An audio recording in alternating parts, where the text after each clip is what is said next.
Hi guys. നമ്മുടെ തമിഴിൽ തന്നെ വളരെ അണ്ടർ റേറ്റഡ് ആയിട്ടുള്ള ഒരു ആക്ടറാണ് ജീവ. അദ്ദേഹത്തിന്റെ ഫിലിമോഗ്രഫിയിൽ മൂവീസ് എല്ലാം തന്നെ വളരെ ഡിഫറെന്റ് ആയിട്ടുള്ള വെറൈറ്റി ആയിട്ടുള്ള സ്റ്റോറീസ് എല്ലാം ഉള്ള മൂവീസാണ്.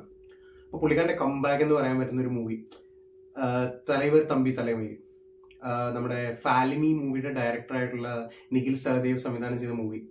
അത് കഴിഞ്ഞ ദിവസം ഞാൻ തിയേറ്ററിൽ നിന്ന് കണ്ടു. ഒരു നല്ല ഒരു എന്റർടൈൻമെന്റ് മൂവി ആയിരുന്നു. അതായത് ഫീൽ ഗുഡ് ജേണറിൽ പോകുന്ന ആ ഒരു മൂവിക്ക് നല്ല ഒരു ആ സ്റ്റോറിയിൽ ഒരു മോറൽ ഉണ്ടായിരുന്നു. അതുപോലെ തന്നെ ഫണ്ട്ലി ആയിട്ടുള്ള കുറെ സീൻസ് ഉണ്ടായിരുന്നു. അതിലുള്ള കോമഡീസ് എല്ലാം തന്നെ അത്യാവശ്യം നല്ല രീതിയിൽ വർക്കൗട്ടായി.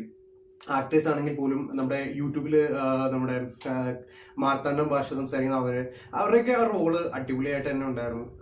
എല്ലാം നല്ല രീതിയിൽ സിങ്ക് ആവുന്നുണ്ട്. സ്റ്റോറി എന്ന് പറയുന്നത് നമുക്ക് ഒട്ടും തന്നെ ബോർ അടിക്കാത്ത രീതിയിലുള്ള ഒരു പ്ലോട്ടായിരുന്നു. ജസ്റ്റ് ഒരു തൊട്ടടുത്തുള്ള രണ്ട് വീടുകളിൽ ഒരു വീട്ടിലൊരു മരണം നടക്കുന്നതും പിന്നെ അടുത്ത വീട്ടിലൊരു കല്യാണം നടക്കുമ്പോഴും ആ ഒരു സിറ്റുവേഷനിൽ എന്താണ് നടക്കുന്നത് എന്നുള്ളൊരു ആ ഒരു സ്റ്റോറി കുറച്ച് ഫണ്ണി എലമെന്റ്സ് ഒക്കെ കൂട്ടി കുറച്ച് ഇമോഷനൊക്കെ കൂട്ടി ഒരു മോറലെല്ലാം കൊടുത്ത് എടുത്തുള്ളൊരു സ്റ്റോറിയാണ്. നല്ലൊരു മൂവിയായിരുന്നു. ആക്ടേഴ്സ് എല്ലാം തന്നെ അടിപൊളിയായിട്ട് പെർഫോം ചെയ്തൊരു മൂവിയായിരുന്നു. ഒട്ടും തന്നെ നമ്മളെ ബോറടിപ്പിക്കാത്ത രീതിയിലുള്ള ഒരു പടമായിരുന്നു. BGMs ആണെങ്കിൽ പോലും എല്ലാം നല്ലതായിരുന്നു. പിന്നെ ജീവയുടെ ഒരു ഇൻട്രോ, ആ ഒരു സീനെല്ലാം വളരെ ഫ്രഷ് ആയിരുന്നു. ഐ മീൻ ഇതുവരെ നമ്മൾ കണ്ടിരിക്കുന്ന ആ ഒരു തമിഴ് മൂവീസിനെ വെച്ച് നോക്കുമ്പോൾ കുറച്ചൊരു ഡിഫറെന്റ് ആയിട്ടുള്ള ഒരു അപ്രോച്ച്. ഇപ്പൊ നമ്മൾ മലയാളത്തിൽ കണ്ടുവരുന്ന ഫീൽ ഗുഡ് മൂവീസിന്റെ ഒക്കെ ആ ഒരു ലെവലിൽ ആ ഒരു വൈബിൽ പോകുന്ന ഒരു പടമാണ്. വളരെ ഇൻട്രസ്റ്റിംഗ് ആയിട്ട് തോന്നി. പിന്നെ പടത്തിന്റെ ഒരു എൻഡിങ്ങിലേക്കൊക്കെ വരുമ്പോൾ ഉള്ള കുറെ ഇമോഷൻസ്, പിന്നെ ആ ഒരു മോറൽ, അതെല്ലാം തന്നെ വളരെ എഫക്റ്റീവായിട്ട് നമുക്ക് വർക്കൗട്ട് ആവുന്നുണ്ട്. ആ ലെവലിലാണ്. പിന്നെ ഞാൻ കണ്ടിടത്തും പടം ഒരു ഹൗസ്ഫുള്ളിലാണ് പോയിരിക്കുന്നത്. ഇപ്പം എല്ലാ തിയേറ്ററിലും ഹൗസ്ഫുൾ ആണ്. ഇപ്പൊ ബാംഗ്ലൂരിൽ തന്നെ നമ്മൾ ടിക്കറ്റ് ബുക്ക് ചെയ്യാൻ നോക്കുമ്പോൾ മിക്ക തിയേറ്റേഴ്സിലും ഹൗസ്ഫുൾ ആണ്. പുതിയ ഷോസ് ആഡ് ചെയ്യുന്നുണ്ട്. അപ്പൊ അത്ര തന്നെ ഒരു വിജയം ആ മൂവിക്ക് കിട്ടിയിട്ടുണ്ട്.